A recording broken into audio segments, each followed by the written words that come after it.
Esse é um tempo em que nós somos desafiados a manter a nossa fé, independentemente dos cultos, independentemente das reuniões, dos ajuntamentos.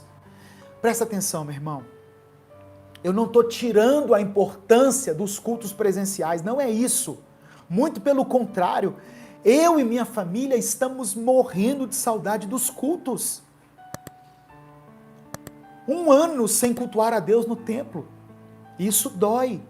Isso faz falta para nós, como tem feito falta. Mas a minha fé não está firmada nisso.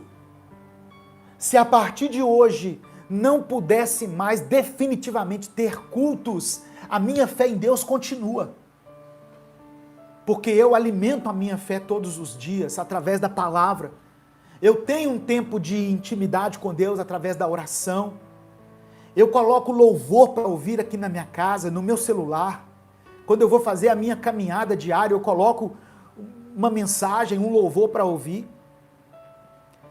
A nossa fé não pode estar firmada num culto, porque senão nós vamos morrer espiritualmente. Irmãos, eu quero nessa noite compartilhar uma palavra com você, uma palavra que o Senhor colocou no meu coração. Eu gosto sempre de dar título, às mensagens, os irmãos já conhecem aqui, e essa mensagem, Deus tem falado muito ao meu coração sobre a fé. Se você vê várias mensagens que eu postei nos últimos dias, nos últimos meses, elas falam sobre a fé. Quando a gente lê em Hebreus sobre a galeria dos heróis da fé, nós nos deparamos com homens e mulheres ali que foram tremendamente usados pelo Senhor e que tinham como único diferencial a fé em Deus. Eles não eram super-homens, super-mulheres, eram pessoas que simplesmente tinham fé. E hoje Deus colocou no meu coração falar sobre uma figura na Bíblia que não está na galeria dos heróis da fé, mas que foi usada de uma forma tremenda, E o texto que eu vou ler está em 2 Reis, capítulo 5.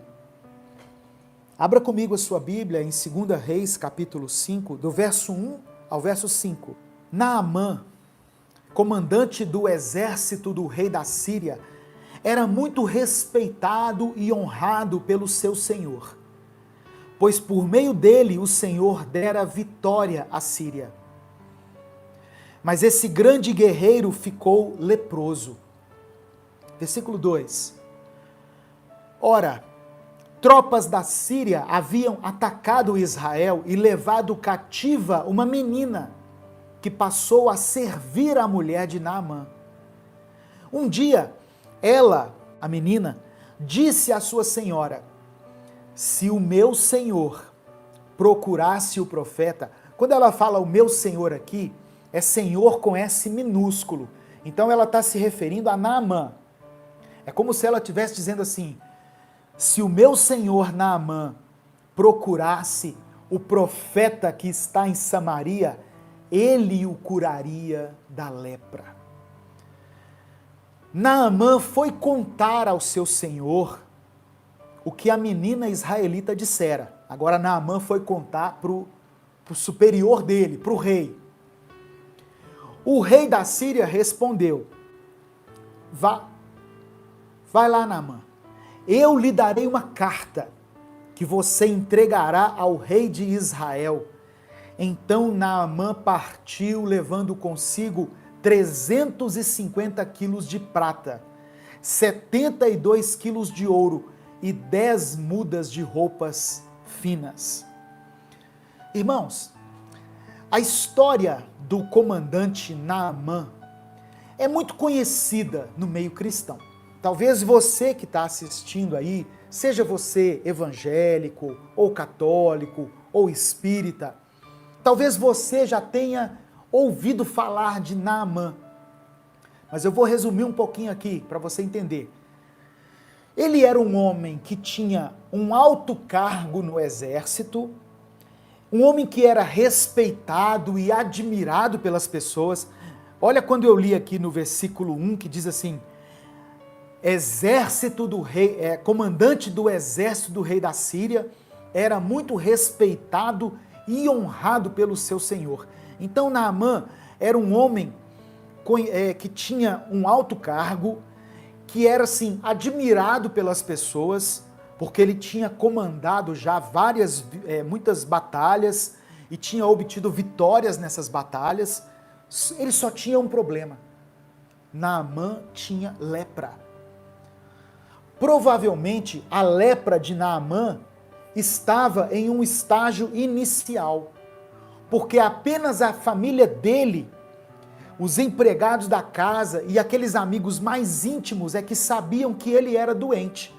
Se a lepra de Naamã estivesse num estágio avançado, ele provavelmente estaria isolado, ele estaria vivendo em um isolamento, né? Vamos dizer assim. O que acontece a seguir é que Naamã, segundo o relato aqui, vai até o profeta Eliseu e o profeta manda que ele mergulhe 7 vezes no rio Jordão. E então, a partir daquele momento em que ele mergulha 7 vezes no Jordão, ele é curado da sua lepra.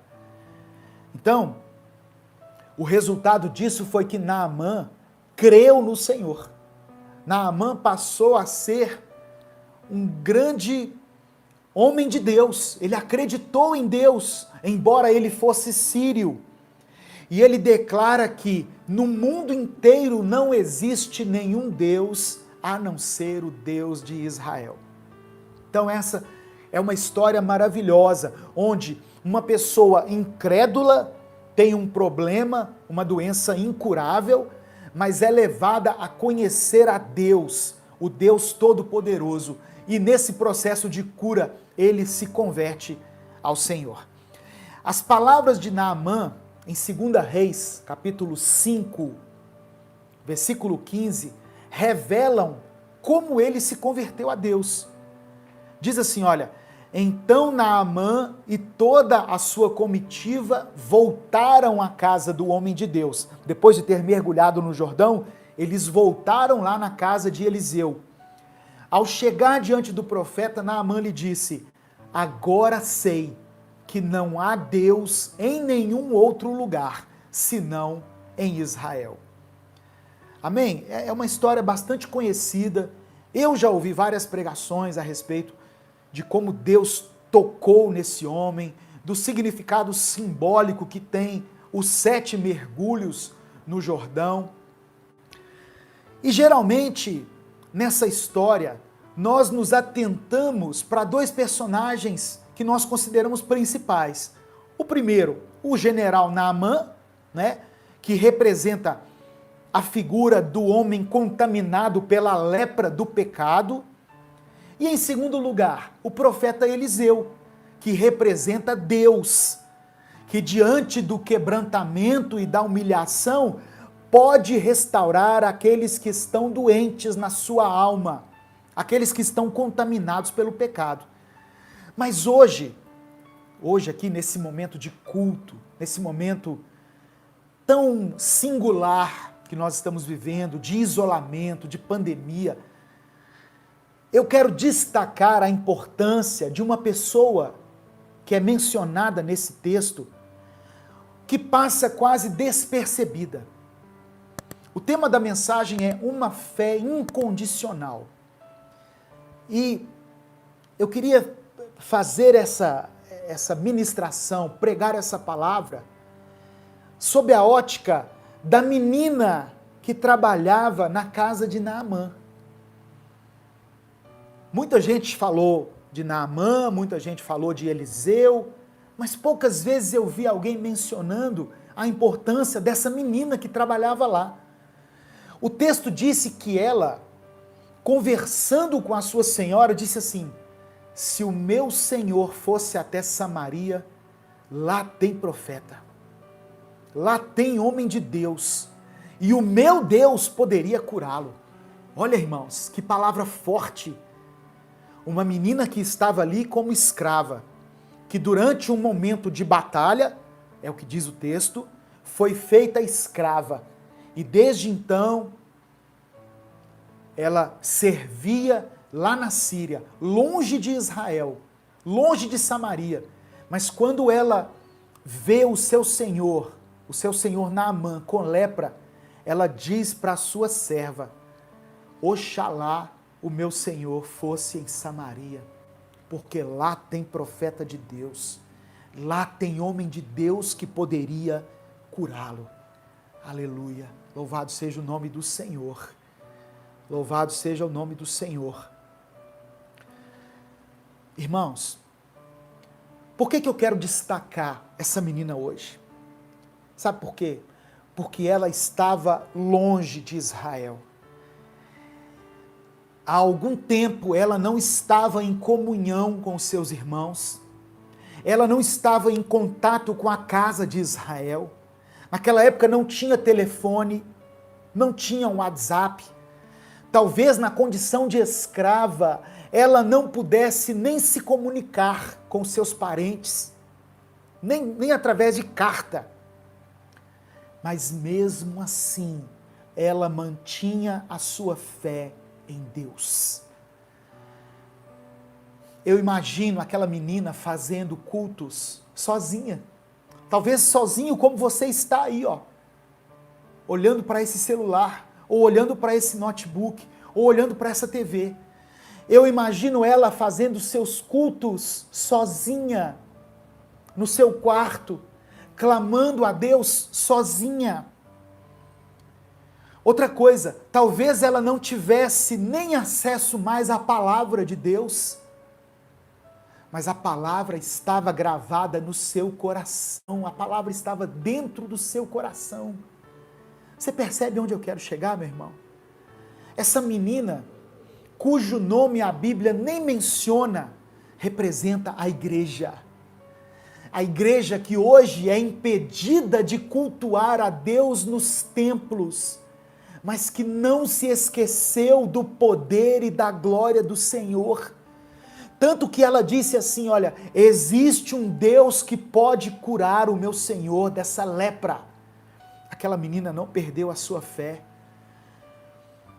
Fala de uma igreja que nunca pode deixar de pregar o amor e o poder de Deus, mesmo em meio a circunstâncias adversas.